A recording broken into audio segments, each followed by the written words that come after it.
क्या लेना है? आपको लगता है हमारे द्वारा कुछ चलता है, हम कुछ है? नहीं नहीं, भ्रम मत करिए, कोई भ्रम मत करिए। आपके लिए वो आपसे बात करते हैं, आपके कल्याण के लिए आपसे बात करते हैं, आपके कल्याण के लिए वो आपको डांटते हैं, आपके कल्याण के लिए आपको दुलार करते हैं। दोनों बातें समझ लीजिए। जो लाडली लाल में चित्त लगाए हुए हैं उनको कहीं किसी सुख की आकांक्षा नहीं। सच्चाई से समझ लीजिए, अगर वो सुख का कहीं खेल खेलते तुम्हें नजर आ रहे हैं, वो तुम्हारे लिए, तुम्हें दुलार कर रहे हैं, निकल चलो। तुम्हें डांट रहे हैं, निकल चलो। तुम्हें प्यार कर रहे हैं, निकल चलो। तुम्हारे मन को अपने प्यार में फांस करके श्री जी के चरणों में समर्पित कर देना, यही काम है।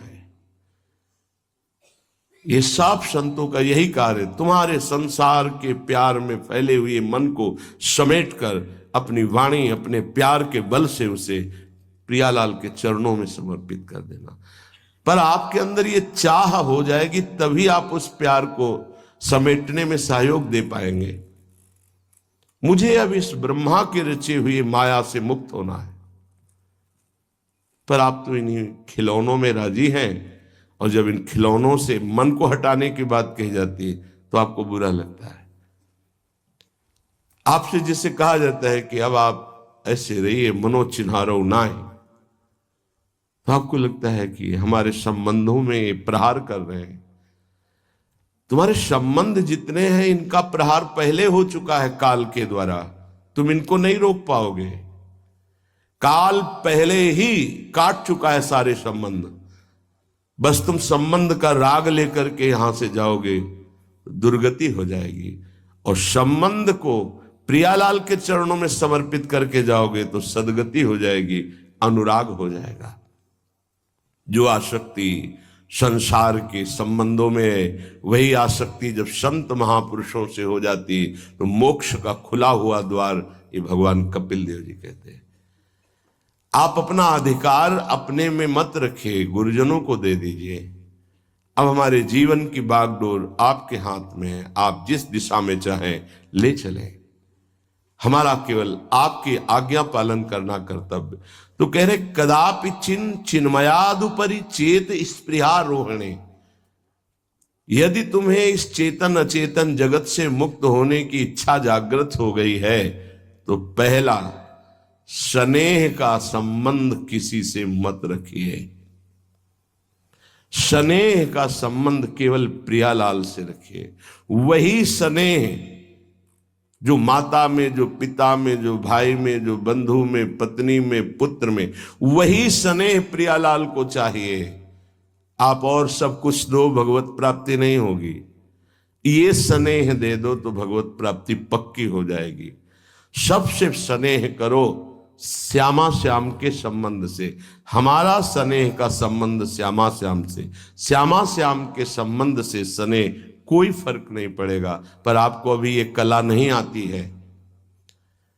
आप जब तक एक बार समस्त संबंधों के स्नेह को बटोर कर प्रियालाल के चरणों में समर्पित नहीं कर देते, तब तक आपको लगेगा, वाणी से बोलोगे कि सब भगवत भाव से, लेकिन पूरा राग यही है, ये हमारे अमुक है, हमारे अमुक है। इसलिए इस रहस्य को समझो, पहले हटो, फिर जब वो राग अनुराग में बदल जाता है तो फिर पूरे विश्व से प्यार करो, कोई फर्क नहीं पड़ेगा। सब जीवन सो प्रीति रीति निवाहत आपनी, क्योंकि वो रीति जानता है। हमारी रीति श्यामा श्याम के संबंध से ही सबको मानना। एकांत की रति विधान करो, शब्दों को समझिए। एकांत की रति विधान करो, अर्थात हमारे हृदय देश में केवल इष्ट और गुरुदेव के सिवा किसी से प्रीति नहीं। और बहुत इस बात से हम कमजोर हैं। कहीं न कहीं हम अपनी प्रीति, हमारा दोस्त है, हमारा मित्र है, हमारा रिश्ता है, हमारा संबंध है, तो श्री जी करुणा करके आपको लाई अपने संबंध पुष्ट करने के लिए। फिर भी आप अज्ञानवश उन्हीं संबंधों को पुष्ट करते हैं जिससे आपकी दुर्गति हो जाए। जो आपके, अरे एक हिरण के बच्चा के संबंध ने एक जन्म नष्ट कर दिया। फिर और किसकी बात करें? इसलिए एकांत की रति विधान करो। एकांत की आपकी रति हो चुकी है, इसका परिचय आपके सामने। भारी विपत्ति आई, मन केवल श्री जी में, भारी संपत्ति सुख संपदा केवल श्री जी में मन, यह है एकांत की रति। अब उसको कोई विचलित नहीं कर सकता। जहां विषयी जन रहते हैं, विषयी जन संभाषण करते हैं, उस स्थान में, उस भीड़ में, उन लोगों के बीच में अरुचि हो जाना। रतिम मदन मोहने विदधताम तदेकांतिकीम।